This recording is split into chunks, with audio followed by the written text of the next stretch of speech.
स्मरेत् तेन विघ्नाः प्रणश्यन्ति सिद्ध्यन्ति च मनोरथाः।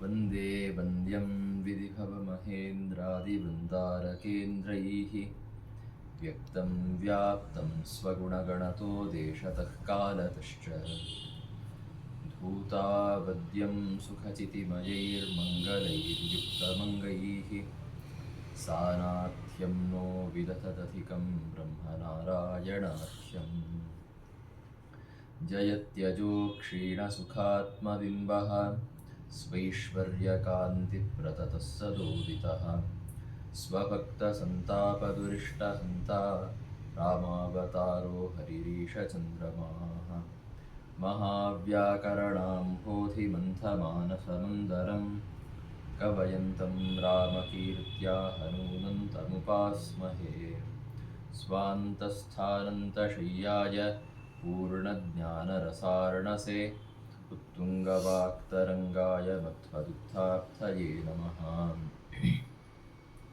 अस्मद्गुरुसमारम्भां टीकाकृत्पादमध्यगां श्रीमदाचार्यपर्यन्तां वन्दे गुरुपरम्पराम्। श्रीगुरुभ्यो नमः। हरिः ओम्।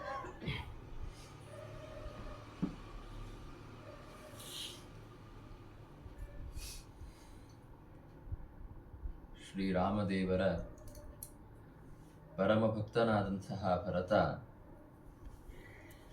ಅವರನ್ನು ಅಯೋಧ್ಯೆಗೆ ಮರಳಿ ಕರೆದುಕೊಂಡು ಹೋಗಬೇಕು ಅಂತ ಕಾಡಿಗೆ ಬಂದಿದ್ದಾನೆ.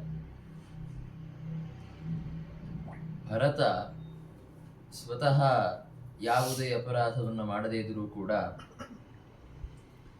ಯಾರ್ಯಾರು ಭರತನ ಜೊತೆಗೆ ಮಾತಾಡಿದರು ಮೊದಲ ಬಾರಿಗೆ ಎಲ್ಲರಿಗೂ ಅವನ ಮೇಲೆ ಸಂದೇಹ ಮತ್ತೆ ಕ್ರೋಧ ಬಂದಿದೆ.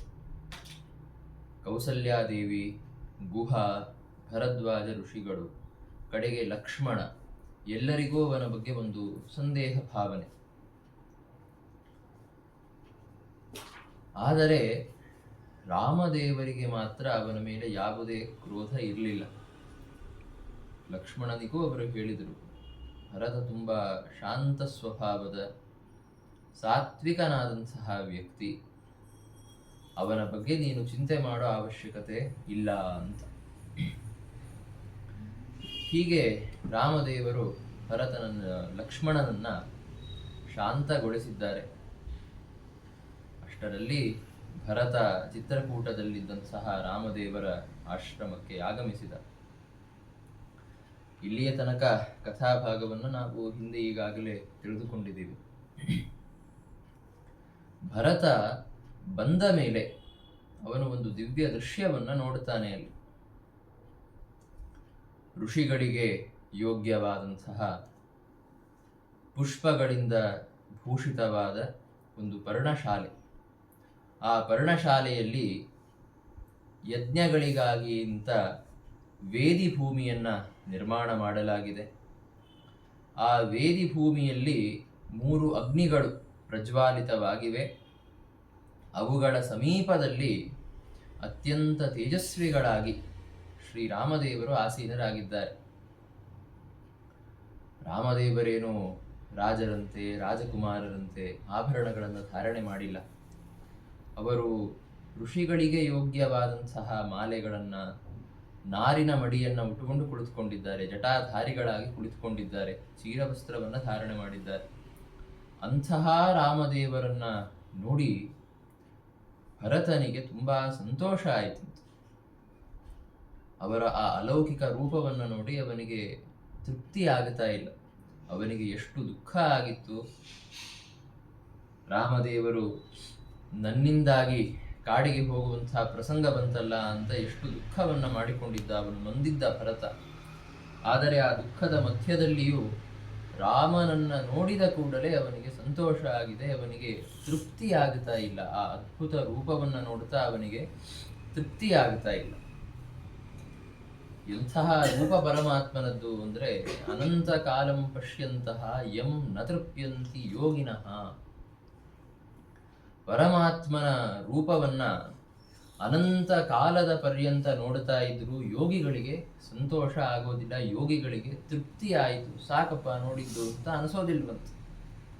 ಅಂತಹ ಪರಮಾತ್ಮನ ರೂಪ ಸಾಮಾನ್ಯ ಜನರಿಗೆ, ಭಕ್ತರಿಗೆಲ್ಲ ಹೇಗಾಗುತ್ತೆ? ಅತ್ಯಂತ ರಮಣೀಯವಾದ ದಿವ್ಯವಾದ ಪರಮಾತ್ಮನ ವಿಗ್ರಹದ ಮುಂದೆ, ಪ್ರತಿಮೆಯ ಮುಂದೆ ನಿಲ್ಲಿಸಿದರೆ 1-2 ನಿಮಿಷ ನೋಡಬಹುದು, ತಮಗೆ ಬರುವ 1-2 ಶ್ಲೋಕಗಳನ್ನು ಹೇಳ್ಕೋಬಹುದು.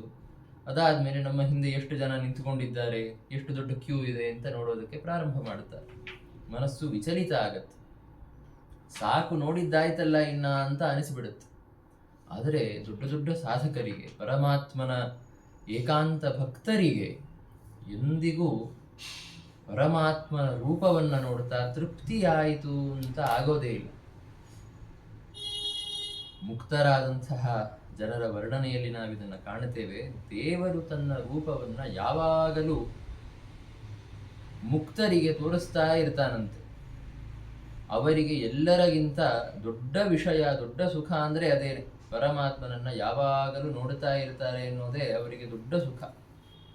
ಅನಂತ ಕಾಲದ ಪರ್ಯಂತ ದೇವರ ಆ ರೂಪವನ್ನ ನೋಡ್ತಾ ಇದ್ರು ಅವರಿಗೆ ಅಲಂಬುದ್ಧಿ ಬರೋದಿಲ್ಲ. ಅವರಿಗೆ ಬೇರೆಲ್ಲ ಸುಖಗಳ ಬಗ್ಗೆ ಅಲಂಬುದ್ಧಿ ಬಂದಿರುತ್ತೆ. ಸಾಂಸಾರಿಕವಾದ ವೈಷಯಿಕ ಸುಖಗಳ ಬಗ್ಗೆ ಅಂತೂ ಅವರಿಗೆ ರಾಗ ಇರೋದೇ ಇಲ್ಲ. ಮೋಕ್ಷ ಸುಖದ ಬಗ್ಗೆಯೂ ಕೂಡ ಅವರಿಗೆ ಅಲಂಬುದ್ಧಿ ಬಂದಿರುತ್ತೆ. ಆದರೆ ಪರಮಾತ್ಮನನ್ನ ನೋಡೋದ್ರ ಬಗ್ಗೆ ಮಾತ್ರ ಅವರಿಗೆ ತೃಪ್ತಿಯಾಗೋಲ್ಲ. ಅಂತಹ ಅಲೌಕಿಕವಾದ ಅದ್ಭುತವಾದ ರೂಪ ಪರಮಾತ್ಮನದ್ದು. ಭರತ ಕೂಡ ಒಬ್ಬ ದೊಡ್ಡ ಸಾಧಕ, ಪರಮಾತ್ಮನ ಪರಮ ಭಕ್ತ ಅಂತಾದ್ದರಿಂದ ಅವನಿಗೂ ರಾಮದೇವರನ್ನ ನೋಡ್ತಾ ಇದ್ರೆ ತೃಪ್ತಿ ಆಗ್ತಾ ಇಲ್ಲ. ಹೀಗೇ ನೋಡ್ತಾ ನಿಂತಿರಬೇಕು ಅಂತ ಅನಿಸ್ತಾ ಇದೆ. ಆದರೆ ಹಾಗೆ ಮಾಡ್ಲಿಕ್ಕಾಗೋದಿಲ್ಲ. ಒಂದು ಮುಖ್ಯವಾದ ಕಾರ್ಯ ಇದೆ. ರಾಮದೇವರ ಹತ್ತಿರ ಹೋಗಿ ಪ್ರಾರ್ಥನೆ ಮಾಡಬೇಕು, ಅವರನ್ನ ಕರೆದುಕೊಂಡು ಅಯೋಧ್ಯೆಗೆ ಹೋಗಬೇಕು ಅನ್ನೋ ಕೆಲಸ ಇದೆ. ಅದಕ್ಕಾಗಿ ಅವನು ಮುಂದುವರೆದು ರಾಮದೇವರ ಹತ್ತಿರ ಹೋಗುತ್ತಾನೆ. ಮನಸ್ಸಿನಲ್ಲಿ ದುಃಖ ಇದೆ, ಜೊತೆಗೆ ಲಜ್ಜಾಭಾವ ಇದೆ. ಯಾಕೆ ಅಂದರೆ ನನ್ನ ಕಾರಣದಿಂದಾಗಿ ರಾಮದೇವರು ಕಾಡಿಗೆ ಹೋಗಬೇಕಾಯ್ತಲ್ಲ ಅನ್ನುವ ಲಜ್ಜಾಭಾವ ಇದೆ. ಈ ಎಲ್ಲ ಭಾವನೆಗಳಿಂದಾಗಿ ಸಂತಪ್ತನಾಗಿ ಭರತ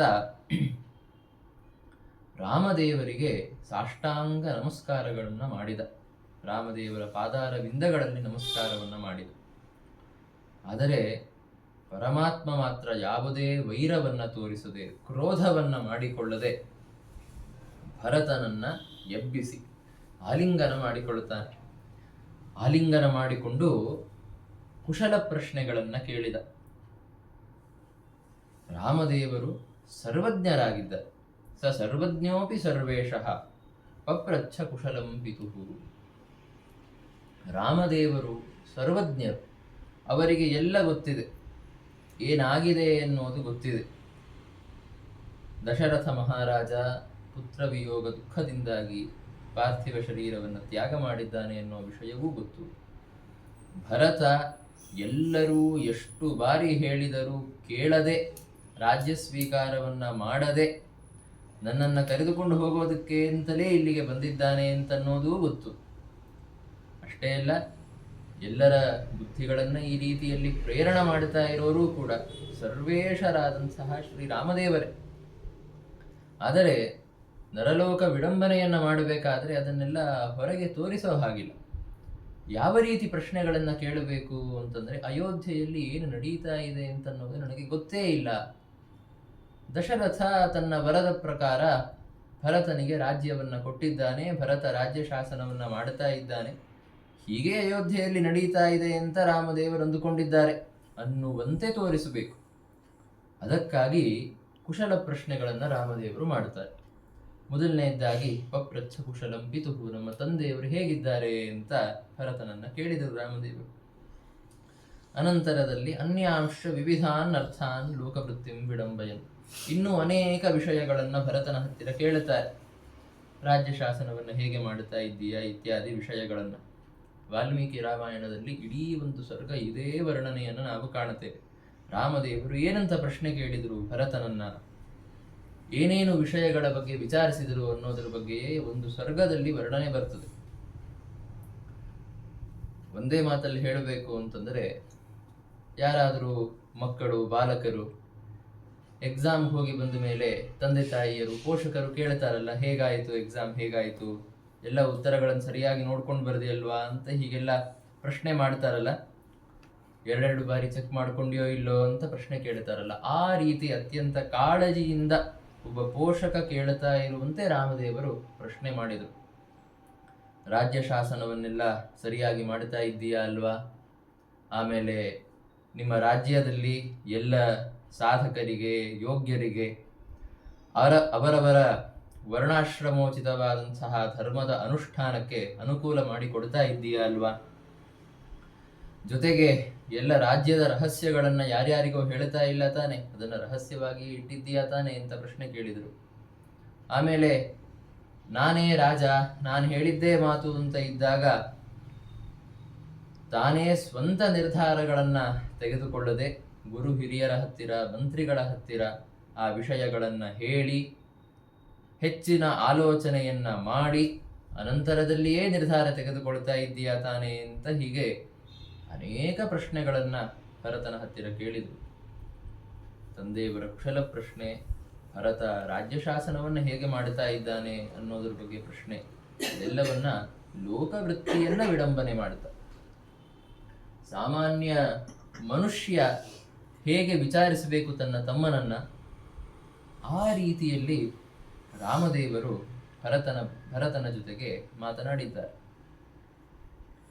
ಭರತ ಈ ಎಲ್ಲ ಮಾತುಗಳನ್ನು ಕೇಳಿದ.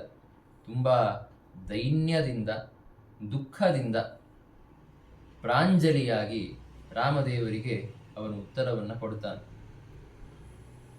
ಮೊದಲನೇದಾಗಿ ತಂದೆಯವರ ಕುಶಲ ಪ್ರಶ್ನೆಯನ್ನ ಕೇಳಿದ್ರು ರಾಮದೇವರು. ಅದಕ್ಕೆ ಉತ್ತರವನ್ನು ಕೊಡ್ತಾ ಸ್ವರ್ಗತಃ ನಃ ನಾಥ ಅಂತ ಭರತ ಹೇಳ್ತಾನೆ. ನಮ್ಮ ತಂದೆ ಸ್ವರ್ಗವಾಸಿಗಳಾಗಿದ್ದಾರೆ, ಆದ್ದರಿಂದ ನೀವು ನಮ್ಮ ತಂದೆಗೆ ಉದಕ ದಾನವನ್ನ ಮಾಡಬೇಕು. ಶಾಸ್ತ್ರಗಳಲ್ಲಿ ಹೇಳಿದ್ದಾರೆ, ಪ್ರಿಯೈಹಿ ದತ್ತಂ ಪ್ರಿಯಂ ಭವೇತ್ ಅಂತ. ಮೃತನಾದಂತಹ ವ್ಯಕ್ತಿಗೆ ಅವನ ಜೀವನದಲ್ಲಿ ಪ್ರೀತ್ಯಾಸ್ಪದರಾದಂತಹ ಜನರು ಯಾರ್ಯಾರಿರ್ತಾರೆ ಅವರು ಉದಕ ದಾನವನ್ನ ಮಾಡಿದರೆ ಆ ಮೃತನಾದ ವ್ಯಕ್ತಿಗೆ ಪ್ರೀತಿಯಾಗತ್ತೆ, ಸಂತೋಷ ಆಗತ್ತೆ ಅಂತ ಶಾಸ್ತ್ರಗಳಲ್ಲಿ ಹೇಳಿದ್ದಾರೆ. ಇನ್ನು ನೀನು ದಶರಥ ಮಹಾರಾಜನ ಹಿರಿಯ ಮಗ, ಜೊತೆಗೆ ನಮ್ಮ ತಂದೆಗೆ ಅತ್ಯಂತ ಪ್ರೀತ್ಯಾಸ್ಪದನಾದಂಥವನು ನೀನೇ. ಆದ್ದರಿಂದ ಭರತ ಹೇಳ್ತಾನೆ, ಅಣ್ಣ ನೀನೇ ಹೋಗಿ ಉದಕ ದಾನವನ್ನ ಮಾಡಿದರೆ ಆವಾಗ ನಮ್ಮ ತಂದೆಗೆ ಎಲ್ಲರಿಗಿಂತ ಹೆಚ್ಚು ಸಂತೋಷ ಆಗತ್ತೆ ಅಂತ ಅನ್ನೋದನ್ನು ನಾವೇನು ಹೇಳಬೇಕಾಗಿಲ್ಲ. ಆದ್ದರಿಂದ ನೀನು ನಮ್ಮ ತಂದೆಗೆ ಉದಕ ದಾನವನ್ನು ಮಾಡು, ಮುಂದಿನ ಧಾರ್ಮಿಕವಾದಂತಹ ವಿಹಿತ ಕರ್ಮಗಳನ್ನು ಮಾಡು ಅಂತ ಭರತ ಪ್ರಾರ್ಥನೆ ಮಾಡಿದ. ರಾಮದೇವರು ಆಗಲಿ ಅಂತ ಒಪ್ಪಿಕೊಂಡ್ರು. ಮತ್ತೆ ಇಲ್ಲಿಯೂ ಕೂಡ ಅವರಿಗೆ ಅಶೋಕ ಲೇಶೋಪಿ, ಅವರಿಗೆ ಯಾವ ದುಃಖ ಇಲ್ಲ. ಆದರೂ ನರಲೋಕ ವಿಡಂಬನೆಯನ್ನ ಮಾಡ್ತಾ ವಿಹುಹು ವಿಲಲಾಪ, ರಾಮದೇವರು ಅಳುತ್ತಾ ಇದ್ದಾರೆ, ರೋದನವನ್ನ ಮಾಡಿದ್ದಾರೆ. ಅಂದರೆ ರೋದನವನ್ನ ಮಾಡಿದಂತೆ ಲೀಲೆ ಮಾಡಿ ತೋರಿಸಿದ್ದಾರೆ. ಅನಂತರದಲ್ಲಿ ಲಕ್ಷ್ಮಣ ಸೀತೆಯರ ಜೊತೆಗೆ ಗಂಗಾ ನದಿಗೆ ಬಂದು ಗಂಗಾ ನದಿಯಲ್ಲಿ ಸ್ನಾನವನ್ನ ಮಾಡಿ ತಮ್ಮ ತಂದೆಯಾದ ದಶರಥ ಮಹಾರಾಜನಿಗೆ ಉದಕ ದಾನವನ್ನ ಮಾಡಿದರು.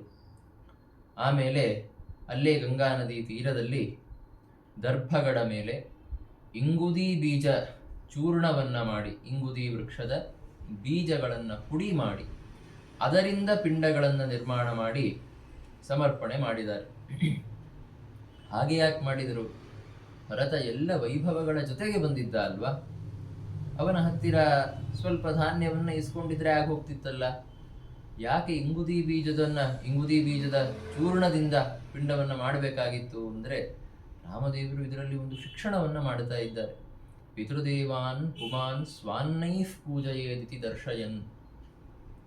ಪಿತೃದೇವತೆಗಳಿಗೆ ಪೂಜೆಯನ್ನ ಮಾಡಬೇಕಾದ್ರೆ, ಏನಾದರೂ ಸಮರ್ಪಣವನ್ನು ಮಾಡಬೇಕಾದ್ರೆ ತಮ್ಮ ಸ್ವಂತ ಅನ್ನದಿಂದ ಅದನ್ನ ಮಾಡಬೇಕು, ಇನ್ನೊಬ್ಬರ ವಸ್ತುಗಳಿಂದ ಅದನ್ನ ಮಾಡುವಂತಿಲ್ಲ. ನಿಮ್ಮದಲ್ಲದ ಪದಾರ್ಥಗಳನ್ನು ಬಳಸಿಕೊಂಡು ಪಿತೃದೇವತೆಗಳ ಪೂಜೆಯನ್ನು ಮಾಡಿದರೆ ಅದು ನಿಷ್ಫಲ ಆಗುತ್ತೆ.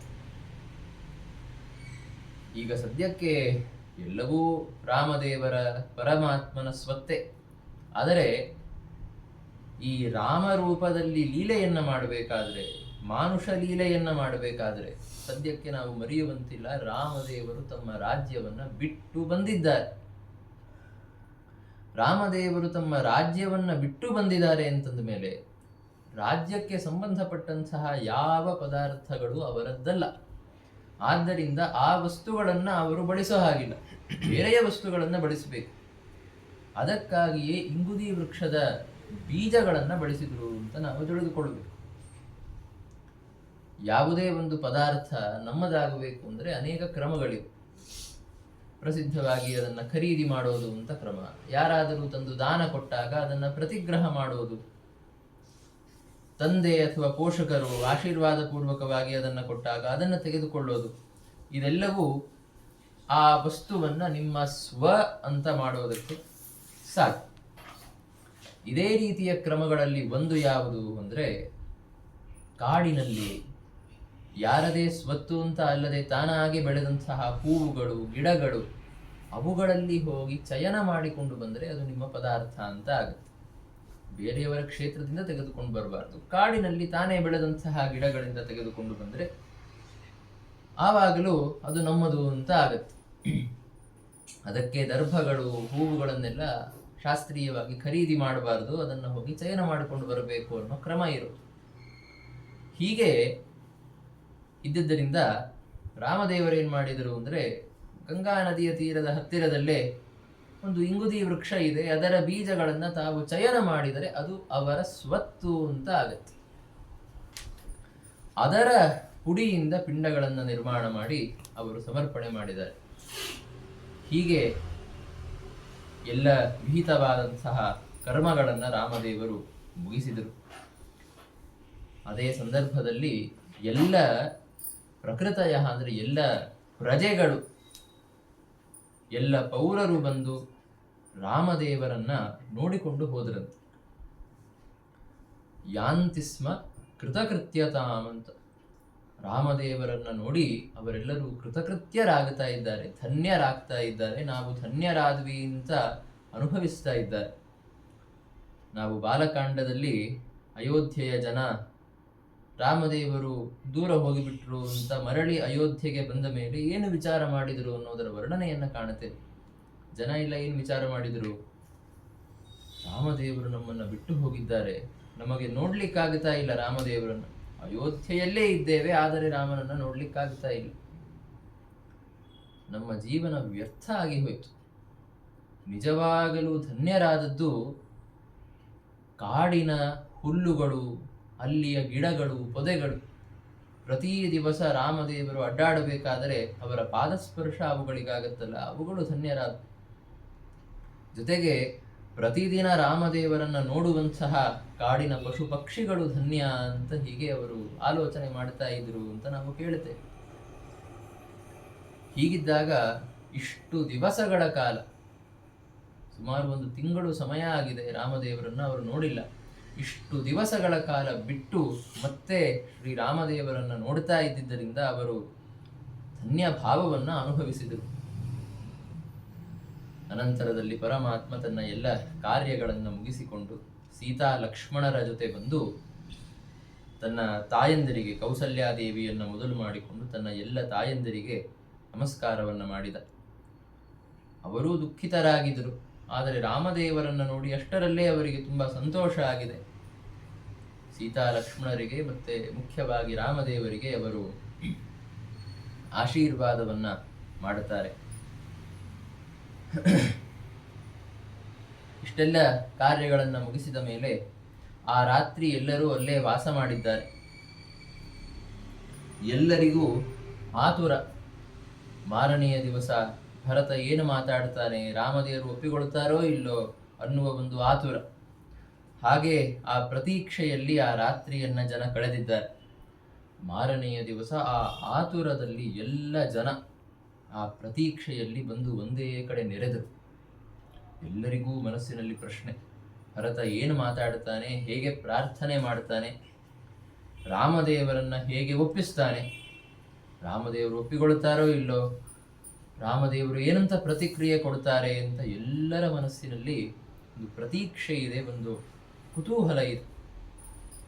ಮತ್ತೆ ರಾಮದೇವರು ಒಪ್ಪಿಕೊಳ್ಳಿ, ರಾಮದೇವರು ಬರಲಿ ಅಂತನ್ನುವ ಒಂದು ಅಪೇಕ್ಷೆ ಇದೆ ಅಂತನ್ನೋದಂತೂ ಹೇಳಬೇಕಾಗಿಲ್ಲ. ಎಲ್ಲ ಜನ ಸೇರಿದರು, ಎಲ್ಲ ಪೌರರು, ರಾಮದೇವರ ತಾಯಂದಿರು ಸೇರಿದರು. ಆಮೇಲೆ ಜಾಬಾಲಿ ಋಷಿಗಳು, ವಸಿಷ್ಠರೇ ಮೊದಲಾದ ಎಲ್ಲ ಋಷಿಗಳು ಅಲ್ಲಿ ಸೇರಿದರು. ಅವರ ಮಧ್ಯದಲ್ಲಿ ಭರತ ರಾಮನ ಹತ್ತಿರ ಪ್ರಾರ್ಥನೆ ಮಾಡ್ತಾನೆ. ಅವನ ಪ್ರಾರ್ಥನೆ ಮಾಡಿದ ವಾಕ್ಯ ತುಂಬ ಸ್ವಾರಸ್ಯವಾಗಿದೆ.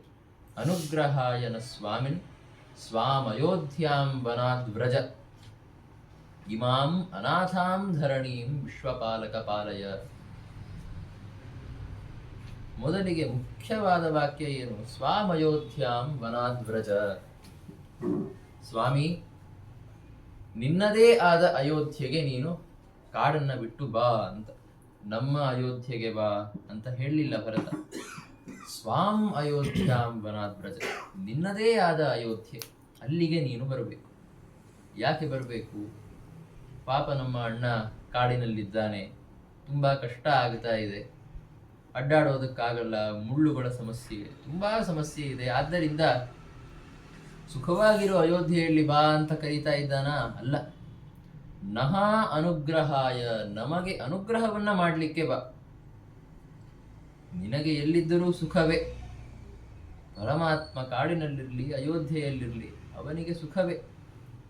ಆದರೆ ನಮಗೆ ಅನುಗ್ರಹವನ್ನ ಮಾಡಲಿಕ್ಕೆ, ನಿಮ್ಮ ದಾಸರಿಗೆ ಅನುಗ್ರಹವನ್ನ ಮಾಡಲಿಕ್ಕೆ ನಿನ್ನದೇ ಆದ ಅಯೋಧ್ಯ ಪಟ್ಟಣಕ್ಕೆ ನೀನು ಬರಬೇಕು.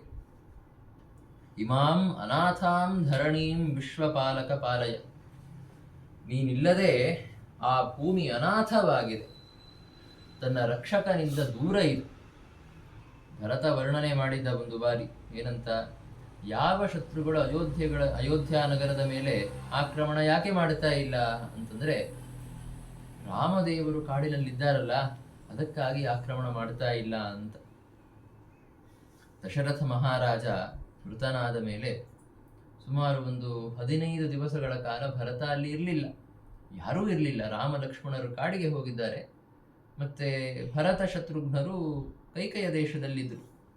ಆದರೂ ಯಾರೂ ಅಯೋಧ್ಯೆಯ ಕಡೆಗೆ ಕಣ್ಣೆತ್ತು ನೋಡ್ಲಿಲ್ವಲ್ಲ. ಯಾಕೆ ಅಂತಂದ್ರೆ, ರಾಮದೇವರಿದ್ದಾರಲ್ಲ, ರಾಮದೇವರ ಬಾಹುಬಲದಿಂದಾಗಿ ಅಯೋಧ್ಯೆಯ ಮೇಲೆ ಯಾರೂ ಕಣ್ಣೆತ್ತಿ ನೋಡ್ತಾ ಇಲ್ಲ ಅಂತ ಭರತ ಹೇಳ್ತಾನೆ. ಯಾಕೆಂದ್ರೆ ಶತ್ರುಗಳಿಗೂ ಗೊತ್ತು, ರಾಮದೇವರ ಅಯೋಧ್ಯೆಯಲ್ಲಿಲ್ಲ, ಕಾಡಿನಲ್ಲಿದ್ದಾರೆ ನಿಜ, ಆದರೆ ಅಯೋಧ್ಯೆಯ ಮೇಲೆ ಏನೋ ಆಪತ್ತು ಬಂದಿದೆ ಅಂತ ಗೊತ್ತಾಯಿತು, ಅವರು ಅಲ್ಲಿಂದ ಒಂದು ಬಾಣ ಬಿಟ್ಟರು ಅಂತಂದ್ರೆ ನಮ್ಮ ಸರ್ವನಾಶ ಆಗತ್ತೆ ಅಂತ ಗೊತ್ತು. ಅದಕ್ಕಾಗಿ ಯಾರೂ ಬರ್ತಾ ಇಲ್ಲ. ಹೀಗಾಗಿ ಅಯೋಧ್ಯೆಯ ರಕ್ಷಕರು ನಿಜವಾಗಲೂ ರಾಮದೇವರೇ, ಅವರು ಕಾಡಿನಲ್ಲಿರಲಿ ಅಥವಾ ಅಯೋಧ್ಯೆಯಲ್ಲೇ ಇರಲಿ. ಆದರೆ ಅಂತಹ ರಕ್ಷಕ, ಅಯೋಧ್ಯೆಯ ರಕ್ಷಕ ತನ್ನಿಂದ ದೂರದಲ್ಲಿದ್ದಾನೆ ಅಂತಾದ್ದರಿಂದ ಆ ಭೂಮಿ ಅನಾಥವಾಗಿದೆ.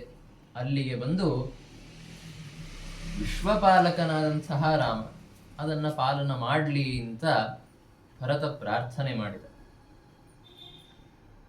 ಇದನ್ನು ಕೇಳಿ ರಾಮದೇವರು ಉತ್ತರವನ್ನು ಕೊಡುತ್ತಾರೆ. ನಾನು ಬರೋದಕ್ಕಾಗೋದಿಲ್ಲ, ತ್ವಂಪಾಲಯ ಧರಾಮಿತಿ, ನೀನೇ ಆ ಭೂಮಿಯನ್ನು ರಕ್ಷಣೆ ಮಾಡು. ಯಾಕೆ ಬರಲಿಕ್ಕಾಗೋದಿಲ್ಲ? ನಾನು ಕಾಡಿನಲ್ಲಿರಬೇಕು. 2 ಕಾರಣಗಳಿವೆ ಕಾಡಿನಲ್ಲಿರಲಿಕ್ಕೆ.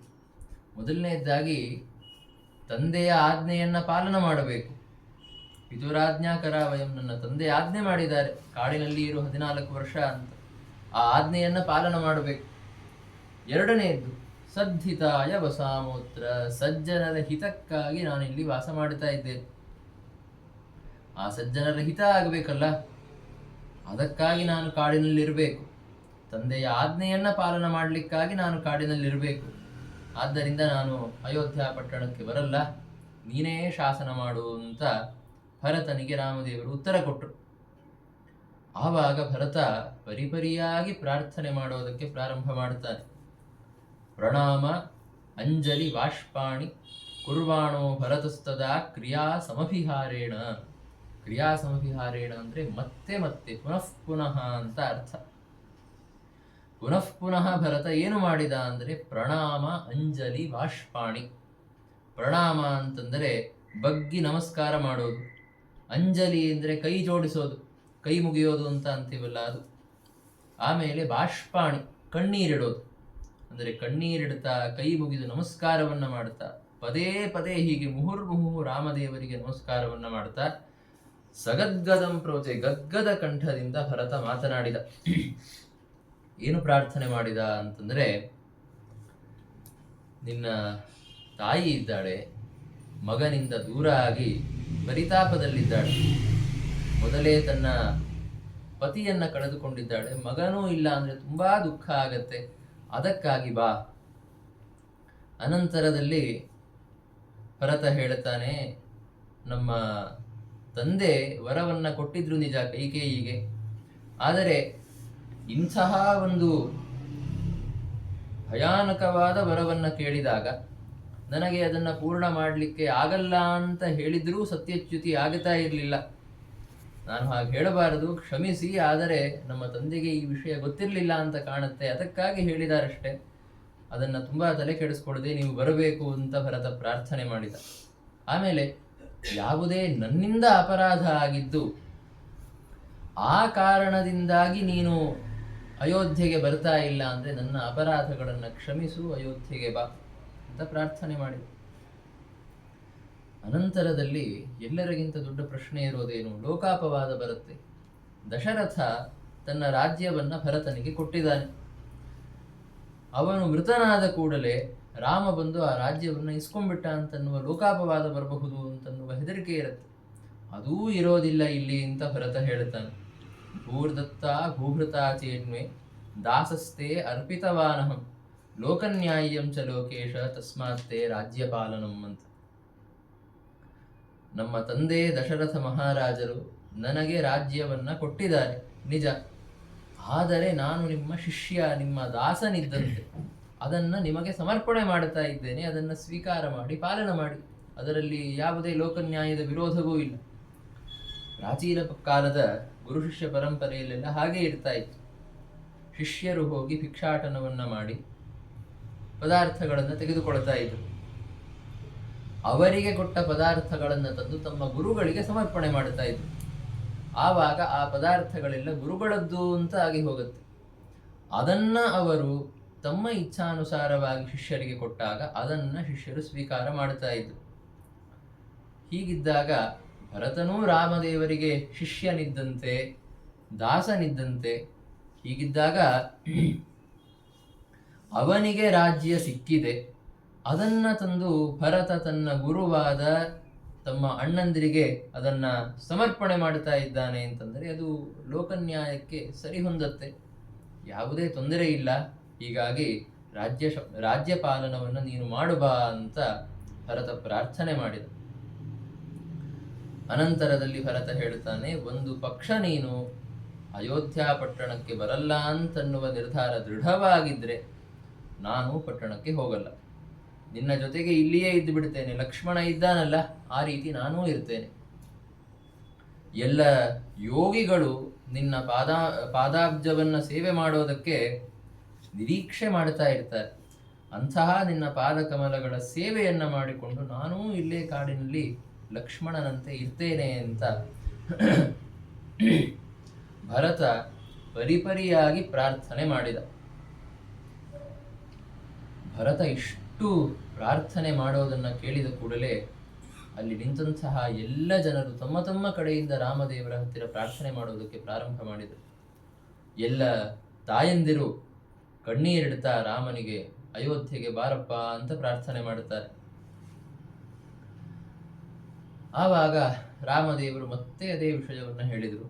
ಭರತ, ನೀನು ಶತ್ರುಘ್ನನನ್ನ ಮತ್ತೆ ನಿನ್ನ ಎಲ್ಲ ಪರಿವಾರದವರನ್ನ ಕರೆದುಕೊಂಡು ಅಯೋಧ್ಯ ಪಟ್ಟಣಕ್ಕೆ ಹೋಗು. ಲಕ್ಷ್ಮಣ ಮತ್ತೆ ಸೀತಾದೇವಿಯನ್ನ ಕರ್ಕೊಂಡು ನಾನು ದಂಡಕಾರಣ್ಯಕ್ಕೆ ಹೋಗೋದಿದೆ ಅಂತ ಮತ್ತೆ ರಾಮದೇವರು ಹೇಳಿದರು. ಯಾಕೆ ಎಂದರೆ ಇದು ನಮ್ಮ ಗುರುಗಳ ಆಜ್ಞೆ, ನಮ್ಮ ತಂದೆಯವರ ಆಜ್ಞೆ, ಅದನ್ನು ನಾನು ಪಾಲನೆ ಮಾಡಬೇಕು ಅಂತ. ಹಾಗಂದ ಕೂಡಲೇ ಅಲ್ಲಿ ಜಾಬಾಲಿ ಋಷಿಗಳಿದ್ರು. ಅವರು ರಾಮದೇವರಿಗೆ ಹೇಳುತ್ತಾರೆ, ಕ್ವಗುರ್ವಾಜ್ಞಾ ಸರ್ವಗುರೋಹೋ ಧರ್ಮ ಕಹ ಅಸಂಗಿನಸ್ತವ ಅಂತ.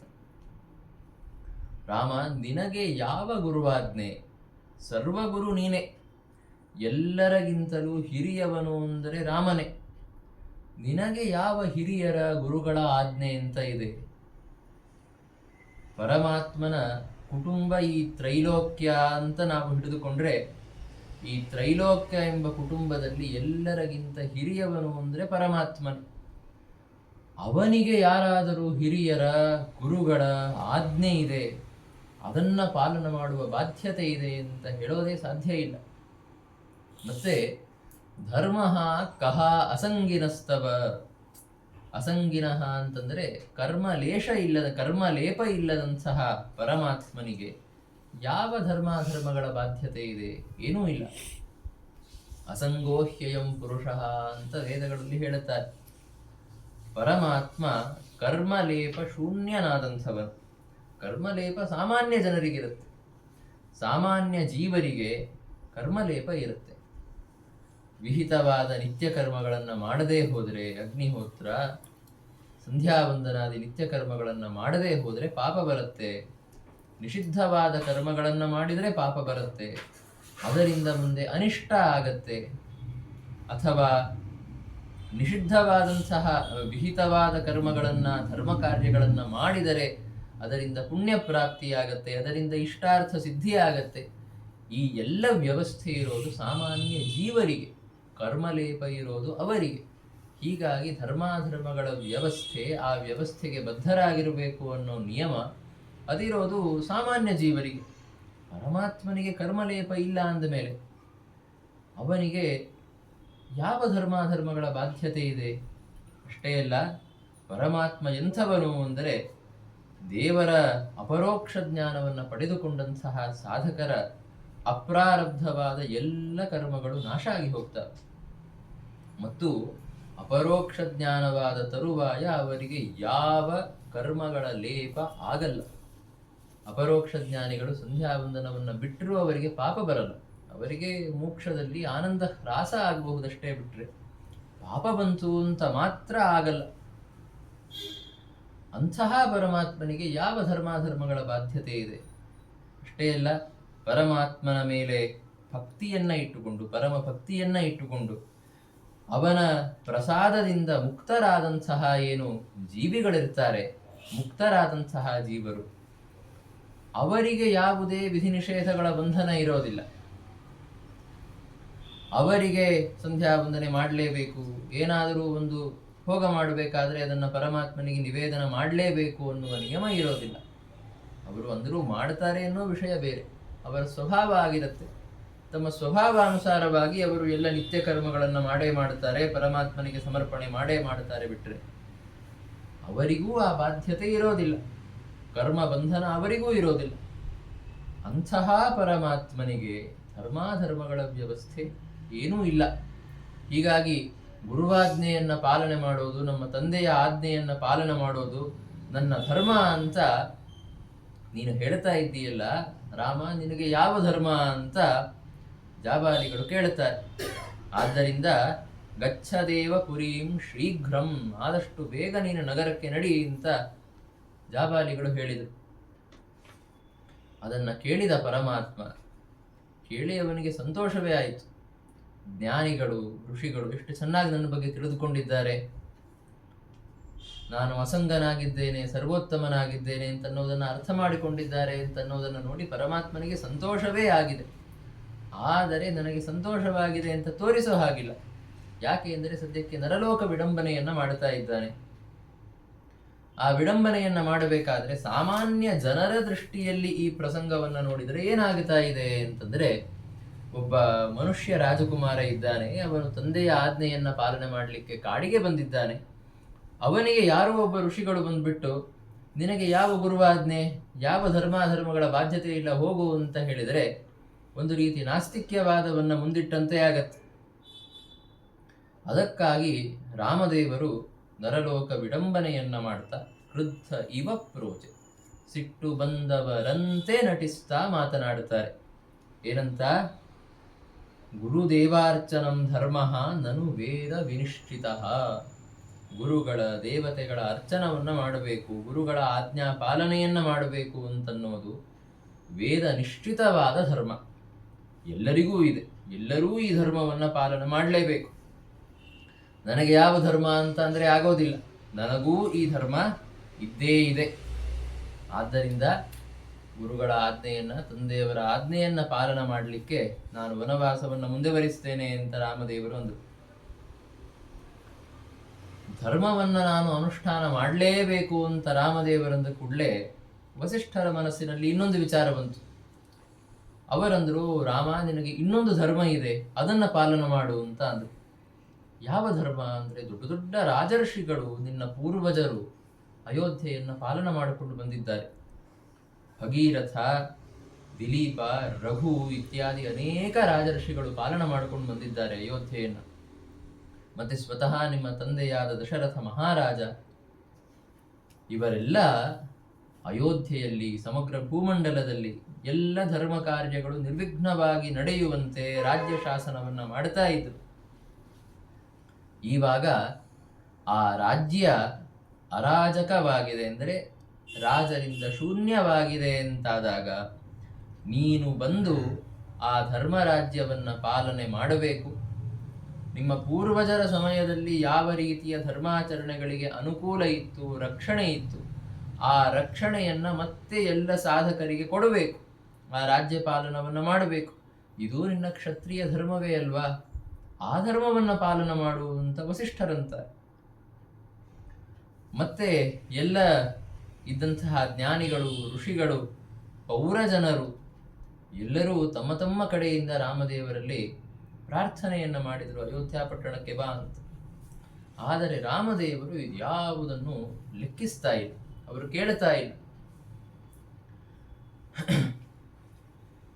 ಆವಾಗ ಭರತ ಅತ್ಯಂತ ದುಃಖದಿಂದ ರಾಮದೇವರಿಗೆ ಹೇಳ್ತಾನೆ, ಏನಂತ, ನಾನು ಉಪವಾಸ ಮಾಡುತ್ತೇನೆ, ಆರ್ಯಂ ಪ್ರತಿ ಉಪವತ್ಸ್ಯಾಮಿ ಯಾವನ್ಮೇ ಸಂಪ್ರಸೀದತಿ, ನಾನು ಉಪವಾಸ ಮಾಡುತ್ತೇನೆ. ರಾಮದೇವರು ನನ್ನ ಮೇಲೆ ಪ್ರಸನ್ನರಾಗಿ ಅಯೋಧ್ಯ ಪಟ್ಟಣಕ್ಕೆ ಬರ್ತೇನೆ ಅಂತ ಒಪ್ಪಿಕೊಳ್ಳೋ ತನಕ ನಾನು ಉಪವಾಸ ಮಾಡುತ್ತೇನೆ. ನಿರಾಹಾರನಾಗಿ ಇಲ್ಲಿಯೇ ದರ್ಭಗಳ ಮೇಲೆ ಮಲಗಿಕೊಡುತ್ತೇನೆ ಅಂತ ಭರತ ಪ್ರತಿಜ್ಞೆಯನ್ನು ಮಾಡಿದ. ಇನ್ನೊಂದು ಮಾತನ್ನ ಅವನು ಹೇಳ್ತಾನೆ, ಏನಂತ, ಒಂದು ಪಕ್ಷ ತಂದೆಯ ಆಜ್ಞೆಯನ್ನ ಪಾಲನ ಮಾಡಲೇಬೇಕು, ಆ ಧರ್ಮದ ಪಾಲನೆ ಆಗಲೇಬೇಕು ಅನ್ನುವ ದೃಢ ನಿರ್ಧಾರ ನಿನಗಿದ್ರೆ ಭವದ್ದಾಸಃ ಕರೋಮ್ಯೇನಾಂ, ಆ ಗುರುವಾಜ್ಞೆಯನ್ನ ನಿಮ್ಮ ದಾಸನ ರೂಪದಲ್ಲಿ ನಾನು ಮಾಡುತ್ತೇನೆ. ಶಿಷ್ಯ ಮಾಡಿದರೆ, ತಮ್ಮ ಮಾಡಿದರೆ, ಅಣ್ಣ ಮಾಡಿದಂತೇನೆ. ಆದ್ದರಿಂದ ನಿಮ್ಮ ಸ್ಥಾನದಲ್ಲಿ ನಾನು ವನವಾಸವನ್ನು ಮಾಡುತ್ತೇನೆ, ಗುರುವಾಜ್ಞಾ ಪಾಲನ ಮಾಡಬೇಕು ಅನ್ನುವ ನಿಮ್ಮ ಧರ್ಮವನ್ನ ನಿಮ್ಮ ಸ್ಥಾನದಲ್ಲಿ ನಾನು ಮಾಡುತ್ತೇನೆ, ನಿಮ್ಮ ದಾಸನ ರೂಪದಲ್ಲಿ. ನೀವು ನಗರದಲ್ಲಿ ಹೋಗಿ ವಾಸ ಮಾಡಿ ಅಂತ ಭರತ ಪ್ರಾರ್ಥನೆ ಮಾಡಿದ.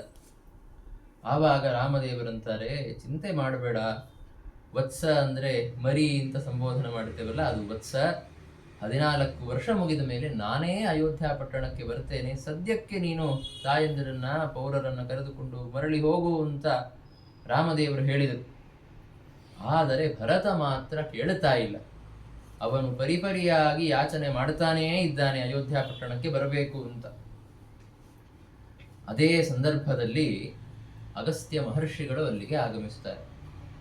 ಅಗಸ್ತ್ಯ ಮಹರ್ಷಿಗಳು ಸುಮ್ಮನೆ ಬಂದರು ಅಂತ ಅಲ್ಲ, ಹಾಗೆ ನಡೆದಾಡಿಕೊಂಡು ಸಂಚಾರ ಮಾಡುತ್ತಾ ಅಲ್ಲಿಗೆ ಬಂದರು ಅಂತ ಅಲ್ಲ.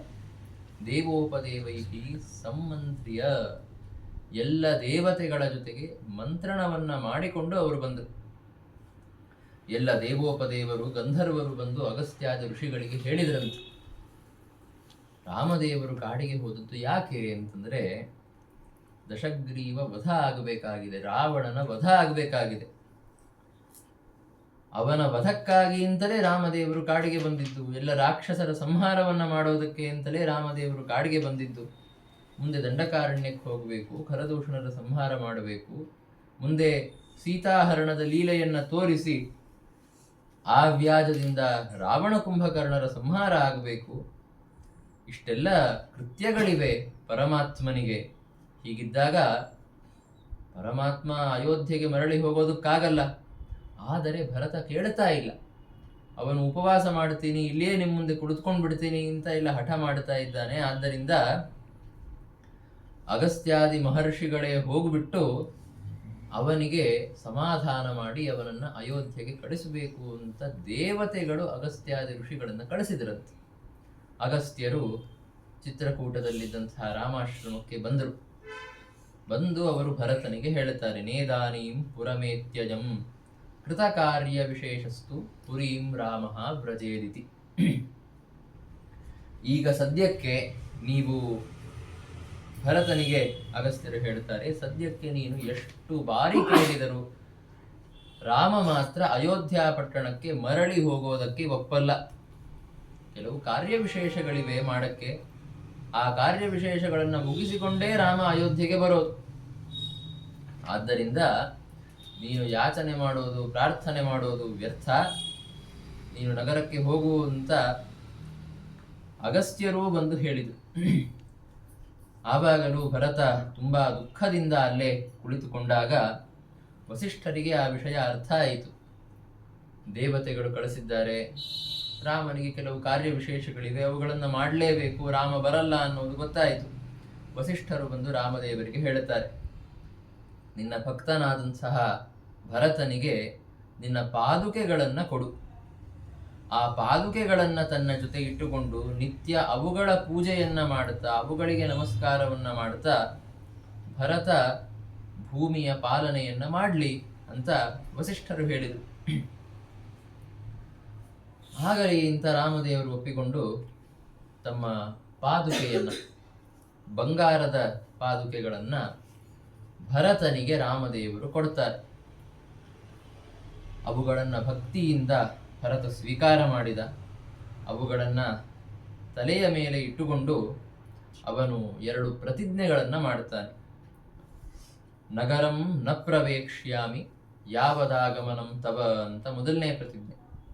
ಪ್ರವೇಕ್ಷ್ಯಾಮಿ ಅಗ್ನಿಂ ಅಪ್ರೇಕ್ಷ್ಯ ವತ್ಸರೇ ತ್ವಾಂ ಚತುರ್ದಶೇ ಅಂತ 2ನೇ ಪ್ರತಿಜ್ಞೆ.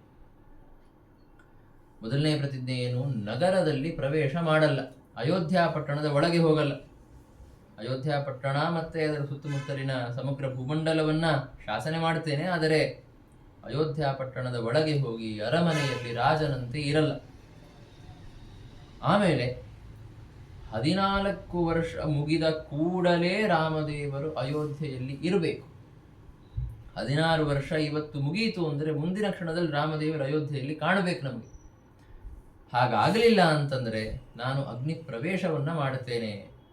ಅಂದ್ರೆ ಈಗ ರಾಮದೇವರು 14 ವರ್ಷ ಕಾಡಿನಲ್ಲಿ ಇದ್ದು ಆಮೇಲೆ ಅಯೋಧ್ಯೆಯ ಕಡೆಗೆ ಹೋಗೋದಕ್ಕೆ ಪ್ರಾರಂಭ ಮಾಡೋ ಹಾಗಿಲ್ಲ. ಇನ್ನು 14 ವರ್ಷ ಮುಗಿಯೋದಕ್ಕೆ ಬಂದಿದೆ ಅಂದ್ರೆ 2-3 ತಿಂಗಳು ಮೊದಲೇ ಅಯೋಧ್ಯೆಯ ಕಡೆಗೆ ಪ್ರಯಾಣವನ್ನ ಪ್ರಾರಂಭ ಮಾಡಬೇಕು. 14 ವರ್ಷ ಸಮಾಪ್ತ ಆಯಿತು ಅಂತಂದ ಕೂಡಲೇ ಅಯೋಧ್ಯೆಯಲ್ಲಿ ಪ್ರವೇಶ ಮಾಡಬೇಕು. ಇಲ್ಲ ಅಂದ್ರೆ ಭರತ ಅಗ್ನಿ ಪ್ರವೇಶವನ್ನ ಮಾಡುತ್ತೀನಿ ಅಂತ ಪ್ರತಿಜ್ಞೆಯನ್ನ ಮಾಡಿದ. ಹೀಗೆ ಪ್ರತಿಜ್ಞೆಯನ್ನ ಮಾಡಿ ಭರತ ಆ ಪಾದುಕೆಗಳನ್ನು ತಲೆಯ ಮೇಲೆ ಇಟ್ಟುಕೊಂಡು ಅಯೋಧ್ಯೆಯ ಕಡೆಗೆ ತನ್ನ ಎಲ್ಲ ಪೌರರು ತಾಯಂದಿರ ಜೊತೆಗೆ ಪ್ರಯಾಣವನ್ನು ಪ್ರಾರಂಭ ಮಾಡುತ್ತಾನೆ.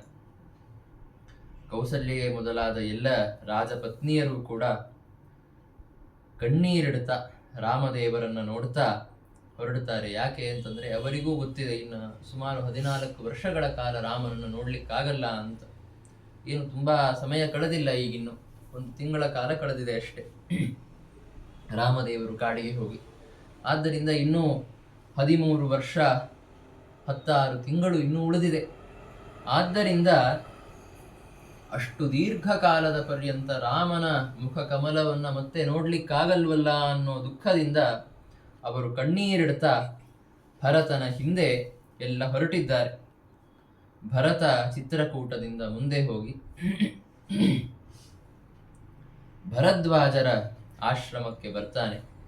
ಭರದ್ವಾಜರ ಆಶ್ರಮಕ್ಕೆ ಬಂದು ಭರದ್ವಾಜರಿಗೆ ಎಲ್ಲ ವಿಷಯಗಳನ್ನು ನಿವೇದನ ಮಾಡಿದ. ಹೀಗಾಯಿತು ಅಂತ ರಾಮದೇವರ ಹತ್ತಿರ ಹೋದ ವಿಷಯ, ಅನಂತರದಲ್ಲಿ ರಾಮದೇವರಲ್ಲಿ ಪ್ರಾರ್ಥನೆ ಮಾಡಿದ್ದು, ಅವರು ನನಗೆ ಬರೋದಕ್ಕಾಗಲ್ಲ ಅಂತ ಹೇಳಿದ್ದು, ಆಮೇಲೆ ಅಗಸ್ತ್ಯರು ಬಂದು ಅವರು ಬರಲ್ಲ ಅಂತ ಹೇಳಿದ್ದು ಎಲ್ಲ ವಿಷಯಗಳನ್ನು ಭರದ್ವಾಜರಿಗೆ ನಿವೇದನ ಮಾಡಿ ಅವರ ಹತ್ತಿರ ಅನುಜ್ಞೆಯನ್ನು ಪಡೆದುಕೊಂಡು ಗಂಗಾ ನದಿಯನ್ನು ದಾಟಿ ಅಯೋಧ್ಯ ಪಟ್ಟಣಕ್ಕೆ ಭರತ ಆಗಮಿಸ್ತಾನೆ. ತನ್ನ ಪ್ರತಿಜ್ಞೆಯ ಪ್ರಕಾರ ಅಯೋಧ್ಯ ಪಟ್ಟಣಕ್ಕೆ ಬಂದ ಮೇಲೂ ಕೂಡ ಅವನು ನಗರ ಪ್ರವೇಶವನ್ನು ಮಾಡಲಿಲ್ಲ. ತನ್ನ ತಾಯಂದಿರನ್ನ ನಗರದ ಒಳಗೆ ಹೋಗಿ ಅಂತ ಹೇಳಿ ತಾನು ಸ್ವತಃ ನಗರದ ಹೊರಭಾಗದಲ್ಲಿ ನಂದಿಗ್ರಾಮದಲ್ಲಿ ಅವನು ವಾಸ ಮಾಡಿದ. ನಂದಿಗ್ರಾಮದಲ್ಲಿ ವಾಸ ಮಾಡಬೇಕಾದರೂ ಕೂಡ ಒಬ್ಬ ತಪಸ್ವಿಯಂತೆ ಅತಿ ಹೆಚ್ಚು ಆಹಾರಾದಿಗಳನ್ನು ಸ್ವೀಕಾರ ಮಾಡದೆ ಒಬ್ಬ ತಪಸ್ವಿಯಂತೆ ವ್ರತದಿಂದ ರಾಮದೇವರ ಪ್ರತೀಕ್ಷೆಯಲ್ಲಿ ವಾಸ ಮಾಡುವುದಕ್ಕೆ ಪ್ರಾರಂಭ ಮಾಡುತ್ತಾನೆ. ರಾಮದೇವರ 2 ಪಾದುಕೆಗಳನ್ನು ಸಿಂಹಾಸನದಲ್ಲಿಟ್ಟು ಆ ಪಾದುಕೆಗಳಿಗೆ ಶ್ವೇತ ಛತ್ರ, ವ್ಯಜನ, ಚಾಮರ ಇತ್ಯಾದಿ ಸಮಗ್ರ ರಾಜೋಪಚಾರಗಳಿಂದ ಸೇವೆಯನ್ನ ಮಾಡುತ್ತಾ ರಾಮದೇವರ ಸೇವೆಯನ್ನ ಮಾಡ್ತಾ ಇದ್ದೀನಿ ಅಂತನ್ನುವ ಭಾವನೆಯಿಂದ ಭೂಮಿಯನ್ನ ಪಾಲನೆ ಮಾಡುತ್ತಾ ಭರತ ಅಲ್ಲಿ ವಾಸ ಮಾಡಿದ ಅಂತನ್ನುವ ವರ್ಣನೆಯನ್ನು ನಾವು ಕಾಣುತ್ತೇವೆ. ರಾಮದೇವರು ಚಿತ್ರಕೂಟ ಪರ್ವತದಲ್ಲಿ ವಾಸ ಮಾಡುತ್ತಾ ಇದ್ರು. ಅವರು ಅತ್ಯಂತ ಸುಖವಾಗಿ ಸೀತಾದೇವಿಯ ಜೊತೆಗೆ ವಿಹಾರವನ್ನು ಮಾಡಿಕೊಂಡು ಅಲ್ಲಿ ಇದ್ದಾರೆ. ಆ ವಿಹಾರದ ವರ್ಣನೆಯನ್ನ ಮಾಡುತ್ತಾರೆ ಪಂಡಿತಾಚಾರ್ಯರು. ಸೀತಾದೇವಿ ರಾಮದೇವರ ಹಣೆಯ ಮೇಲೆ ತಿಲಕವನ್ನು ಹಚ್ತಾ ಇದ್ದಂತೆ. ಅನಂತರದಲ್ಲಿ ರಾಮದೇವರು ಸೀತಾದೇವಿಯ ಕೇಶಜಾಲಗಳಲ್ಲಿ, ಕಬರಿ ಅಂತಂದ್ರೆ ತುರುವಿನಲ್ಲಿ ಹೂವುಗಳನ್ನು ಮುಡಿಸ್ತಾ ಇದ್ರಂತೆ. ಹೀಗೆ ವನವಾಸದಲ್ಲಿದ್ದಾಗ ಕಾಡಿಗೆ ಸರಿಹೊಂದುವಂತೆ, ವನವಾಸಕ್ಕೆ ಸರಿಹೊಂದುವಂತೆ ಅತ್ಯಂತ ರಮಣೀಯವಾದಂತಹ ವಿಹಾರವನ್ನು ಮಾಡುತ್ತಾ ರಾಮ ಸೀತೆಯರ ರೂಪದಲ್ಲಿದ್ದಂತಹ ಲಕ್ಷ್ಮೀ ನಾರಾಯಣರು ಕಾಡಿನಲ್ಲಿ ವಿಹಾರವನ್ನು ಮಾಡಿದರು ಅಂತನ್ನುವ ವರ್ಣನೆಯನ್ನು ನಾವು ಕಾಣುತ್ತೇವೆ. ಇನ್ನು ಮುಂದೆ ಅನೇಕ ಕಥೆಗಳಿದ್ದಾವೆ. ಅಯೋಧ್ಯಾಕಾಂಡದಲ್ಲಿ ಇನ್ನು ಇಂದ್ರಪುತ್ರನ ವಾಯಸ ವೃತ್ತ ಅಂತ ಇದೆ. ಅನಂತರದಲ್ಲಿ ಅರಣ್ಯಕಾಂಡದ ಕಥಾಭಾಗಗಳಿವೆ. ಅವುಗಳನ್ನು ಮತ್ತೆ ನಾಳೆಯ ದಿವಸ ನಾವು ತಿಳಿದುಕೊಳ್ಳೋಣ. ಕೃಷ್ಣ ಅರ್ಪಣಮಸ್ತು. ಸರ್ವಗುಣ ಸಂಪೂರ್ಣ ಸರ್ವ